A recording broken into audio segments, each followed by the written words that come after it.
நண்பர்களே, சுருக்கமாக ரெண்டே விஷயம். ஏன்னா நம்ம லோக்கலில் டச் பண்ணி ஆகணும். நம்ம எல்லாம் அண்ணாவை பற்றி பேசிட்டீங்க. ஆனால் இங்கே இருக்கிறவன் என்ன செய்கிறான், என்ன பண்ணுறான்றதை வந்து நம்ம சொல்லணும். சென்ற நாடாளுமன்ற தேர்தல் அண்ணாவை பற்றி 2 நிமிஷம் பேசிடலாம். நான் இந்த மேடையில் பேசுறேன்னா அண்ணா தான் காரணம். இந்தியா சுதந்திரம் அடைந்த பின்னால் இந்த இந்திய துணைக்கண்டத்தை ஆண்டது காங்கிரஸ் பேர் இயக்கம். இந்த காங்கிரஸ் பேர் இயக்கமும் அந்த கம்யூனிஸ்டும் தான் இந்த நாட்டையே வந்து ஆழ்ந்தாங்க. கேரளா போன்ற மாநிலங்கள்லாம் ஆழ்ந்தாங்க. இந்த 2 கட்சி தான் இந்த சுதந்திரம் அடைஞ்ச பின்னால இந்த இந்திய திருநாட்டிலே ஆண்டு கொண்டிருந்த இயக்கங்கள்.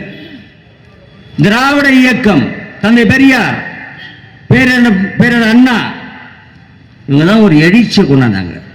கிராமமா போனாங்க, கருத்துக்களை சொன்னார்கள். பெரியார் தன் மூலமாக பல்வேறு கருத்துக்களை சொன்னார். பெரியாருடைய சீடராக இருந்த அண்ணா கருத்துக்களை சொன்னார்.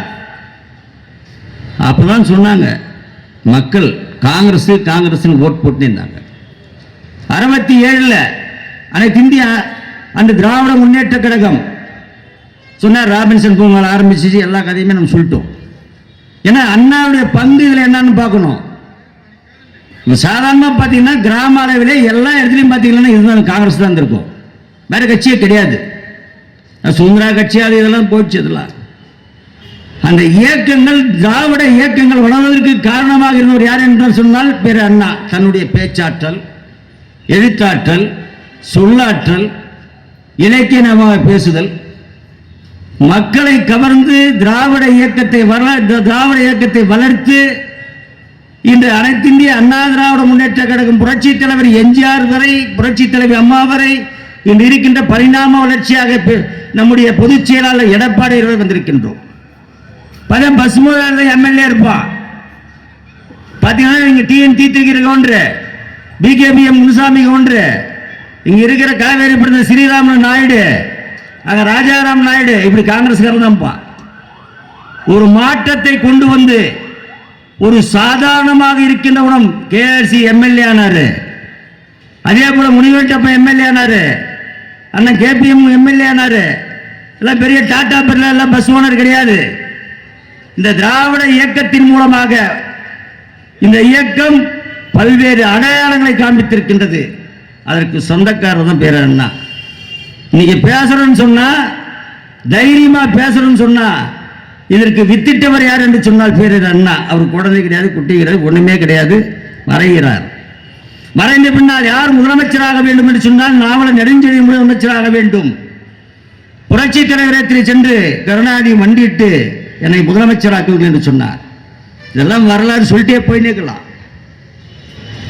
ஏன் இதை சொல்றேன்னு கேட்டீங்கன்னா, அந்த எம்ஜிஆருக்கே துரோகம் செய்தவர் தான் இந்த கருணாநிதி. அண்ணாவுக்கு மறைவுக்கு பின்னால் முதலமைச்சர் நாற்காலியை உட்காக்க வேண்டும் என்பதற்காக புரட்சி தலைவர் எம்ஜிஆரை நாடி அந்த பதவிக்கு வந்தார். நெடுஞ்சே வந்திருக்கணும், வர விடல. அதுக்குள்ள பல்வேறு நிகழ்வுகள். புரட்சி தலைவர் கட்சி விட்டுட்டாங்க. அதுக்கு மேல அண்ணா திமுக அழிக்கணும்னு நினைச்சாரு. எது எப்படி இருந்தாலும் அனைத்து இந்திய அண்ணா திராவிட முன்னேற்ற கழகத்திலே கொடியிலே அண்ணாவுடைய படம் இருக்கின்றது. இந்த இயக்கத்திற்கு அனைத்து இந்திய அண்ணா திராவிட முன்னேற்ற கழகம் என்று பெயர் வைத்திருக்கின்றோம்.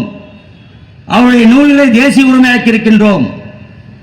அவருடைய வறுமையிலே இருந்த குடும்பத்திற்கு வைப்பு நிதியாக வைத்திருந்த ஆட்சி அனைத்து இந்திய அண்ணா திராவிட முன்னேற்ற கழக ஆட்சி. சொல்ல முடியும் எங்களால்.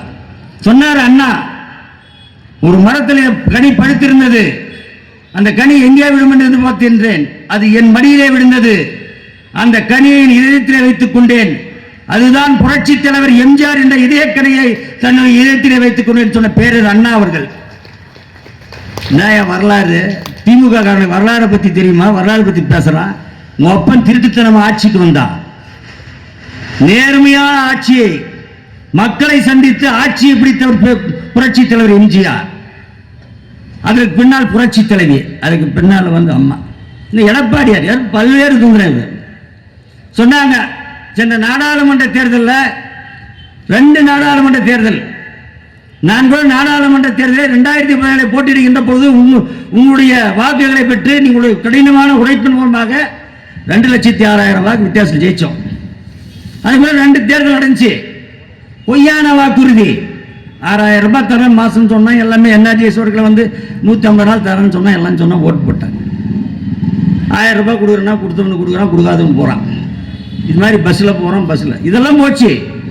அடிப்படை தேவைகளை என்ன உருவாக்கி இருக்கிறீர்கள், கட்டமைப்புகளை உருவாக்கி இருக்கிறீர்கள் என்று சொன்னால் கிடையாது. என்ன செஞ்சிருக்கிறீங்க? நாங்க சொல்ல முடியும், நிறைய சொல்லலாம், சொல்லிலே போனாங்க. கிருஷ்ணகிரி மாவட்டத்தில் என்ன சொன்ன செஞ்சிருக்கிறோம், கிருஷ்ணகிரி தொகுதிக்கு செஞ்சிருக்கிறோம். கிருஷ்ணகிரி மாவட்டத்தை 2ஆக பிரித்தது அனைத்து இந்திய அண்ணா திராவிட முன்னேற்ற கழக அரசு. தருமபுரியிலிருந்து கிருஷ்ணகிரியை உருவாக்கியது அனைத்து இந்திய அண்ணா திராவிட முன்னேற்ற கழக அரசு. பஸ் ஸ்டாண்டு இதெல்லாம் சொல்லிட்டே போனோம். நீ என்ன செஞ்ச? அதான் சொன்னாரு நம்ம செங்குட்டுவன், இவரை டச் பண்ணாத விட மாட்டேன் நான். ஏன்னு கேட்டீங்கன்னா சும்மா இருக்கிறவன் நோண்டியா பார்த்தாள். ஒரு கூட்டத்தில் இண்டோர் மீட்டிங்ல பேசுறாரு. என்னென்ன 900 பேருக்கு நாங்க ஆட்சியில் இருந்த போது திமுக காரங்களுக்கு வேலையை போட்டு கொடுத்தோம்னு சொல்லிடுறதோட பரவாயில்ல, சொல்லிட்ட. அண்ணா திமுக காரங்க எப்படி போடுறேன்னு கேட்கிற. அரசாங்கத்துடைய வேலையை போடுவது யார் என்று சொன்னால் அதிகாரி பெருமக்கள், ஒரு அரசு. திமுக காரனுக்கு மட்டும்தான் 3 சட்டங்குதா சொல்ற. சரி, இது சொன்ன பின்னால நம்முடைய துணை பொதுச் செயலாளர் ஒரு பேட்டி கொடுக்கிறார், டீசெண்டா கொடுக்கிறாரு. இது மாதிரி நீ வந்து ஒரு அரசாங்கத்து, அவர் சட்டமன்ற உறுப்பினர் 3 முறை இருந்தவர், ஒரு மாவட்ட கழக செயலாளர் இருந்தவர், இவர் இப்படி பேசுறாரு, இது ஏற்புடையதில்லைன்னு சொல்றாரு. இதுக்கு இவர் மறுப்புறாரு திருப்பி. நான் ஏதோ என்னுடைய கட்சிக்காரனை ஊக்குவிப்பதற்காக சொல்லியிருக்கின்றேன், அதை பெரிதாக எடுத்துக்கொண்டு ஒரு மூத்த அரசியல்வாதி பேசியிருக்கிறார் என்று சொன்னார். ஏன்னா எது சொல்றீங்களோ அது நியாயமா சொல்லுங்க. எது சொல்றீங்க? 900 பேருக்கு நான் சட்டமன்ற உறுப்பினராக இருந்த பொழுது, நான் மாவட்ட கழக செயலாளர் இருந்த பொழுது அங்கே வேலை வாய்ப்பு வழங்கப்பட்டிருக்குன்னு சொன்னார். சொன்னதோடு மட்டுமல்லாமல் 2000 பேருக்கு மரியாதைக்குரிய அந்த சட்டமன்ற உறுப்பினராக இருந்த பொழுது அந்த அமைச்சராக இருந்த புலவர் இந்திரா குமாரி இடத்திலே சொல்லி 2000 பேர்களுக்கு சத்துணவை வேலை வாங்கி கொடுத்தார் என்று சொல்லுகின்றார். நிரூபி. நாங்களும் கோர்ட்டுக்கு போறோம், நீயும் கோர்ட்டுக்கு போ. நான் இதை சொல்லுவதற்கு காரணம், உண்மையிலேயே இந்த நீதிமன்றம் என்று இருந்தால் அவர்களாகவே தானாக வந்து இதை விசாரணை நடத்த வேண்டும். 900 பேரை வேலை கொடுத்தப்பா இல்லையா? இதுல போட்டா உத்தரப்பிரதேசத்துல ஆசிரியர் போட்டா எடுத்துட்டா. இப்போ எப்படின்னு கேட்டீங்கன்னா 15 வருஷம் 20 வருஷம் போட்ட கேஸ் ஆனந்த வெங்கடேஷ் ஜட்ஜி எடுத்துக்கினாரா இல்லையா?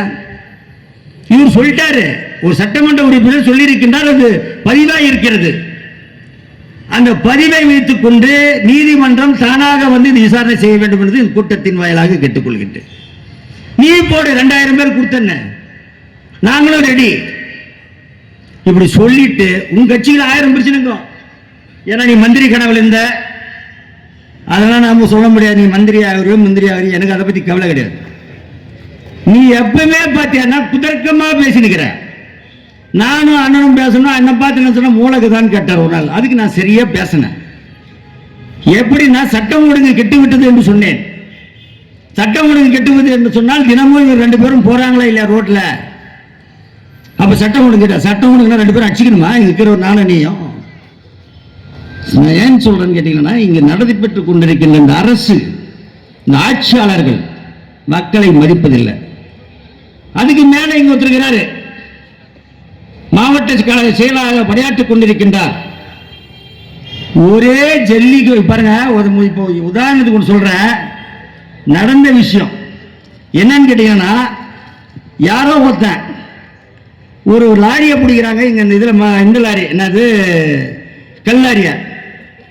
கல்லாரியை பிடிச்ச உடனே ஒருத்தன் அந்த லாரி போலீஸு கிட்ட போன் பண்றான். அதிகமான யாரோ ஒருத்தனா, அதிகமானன்றவன் போன் பண்றான். அந்த போலீஸ் வந்து நீங்க யாருங்க அதிகமானன்ற, பெய்யா போன் உனக்கு 1/2 மணி நேரத்தில் போன் வரும்னா 1/2 மணி நேரத்தை வச்சு வண்டி விட்டாங்க. அடுத்த நாள் அந்த போலீஸ்கார இந்த பேட்டர்ல இருந்து சொல்லி இது கொண்டு போட்டாங்க. அதே ஒரே ராத்திரில யாரா இந்த அதிகமானன்னு கேட்டா, இந்த மாவட்ட செயலாளருடைய உதவியாளர் என்று சொல்லப்படுகிறார். கள்ள வண்டி போது பிடிக்க வேண்டியது தானே, பிடிச்சா மற்ற வண்டியை பிடிக்கிறது இல்லை. ஒரு மார்பியா முன்பே இங்கு சுற்றி கொண்டிருக்கின்றது. இவங்க சொல்றாங்க அனைத்து இந்திய அண்ணா திராவிட முன்னேற்ற கழக ஆட்சியில் செய்த மந்திரிகள் அமைச்சர்கள் ஊழல்னு. கோர்ட்டுக்கு போய் நிற்கிற மந்திரிகளை மட்டும் இப்ப சொல்லணும்னா செந்தில் பாலாஜி, KKS ராமச்சந்திரன், பொன்முடி, ஐ பெரியசாமி, தங்கம் தென்னரசு, ராஜா, கனிமொழி, இவங்கெல்லாம் கோர்ட்டுக்கு போய் வந்துருக்கிறாங்களா இல்லையா? ஜிகார் ஜெயில இருந்துங்க. ஏன் சொல்றேன்னா நிறைய பேசணும், நிறைய சப்ஜெக்ட் இருக்குது. அண்ணன் சூப்பரா பேசுவார், முடிச்சிடறேன். இந்த மாதிரி இந்த லோக்கல்ல நிறைய சப்ஜெக்ட் இருக்குது. இவன் சொல்றான் அதிமுக ஊழல் கட்சின்னு. ஏயா 15-20 வருஷம் முன்ன போட்ட கேஸ் அந்த ஆனந்த் வெங்கடேஷ் தட்டி தூசி தட்டி எழுப்பி நீ வச்சுன்னு கோர்ட்டுக்கு சுத்திருக்கிறீங்க.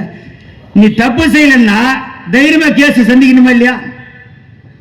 சந்திக்க மாட்டேங்க. சுப்ரீம் கோர்ட்ல போய் எனக்கு ஸ்டே வாங்கி வந்துட்டாங்க 2 பேர், தங்கம் தென்னரசும் KKS ராமச்சந்திரன். ஐ பெருசாமி இன்னும் போல, அவர் நம்பிக்கை இருக்கிற மாதிரி, நம்ம இங்கே வாதாடிடலாம்னு சொல்லி நம்பிக்கை இருக்கிற மாதிரி இருக்குது. இப்படியெல்லாம் சுத்தி ஊழல் செஞ்சுக்கிற அத்தனை பேருமே அங்க இருக்கிறான். இப்படி இருக்கின்ற இந்த சூழ்நிலையில் நிறைய சொல்லணும். பார்த்தீங்கன்னா நான் சட்டமன்றத்தில் பேசினேன். இந்த பத்திரப்பதிவு அலுவலகத்துக்கு மானிய கோரிக்கைகளை நான் சொன்ன மானிய கோரிக்கைகளை சொன்ன 3 கோடி ரூபாய் ஒதுக்கப்பட்டதுன்னு சொன்னார்கள்.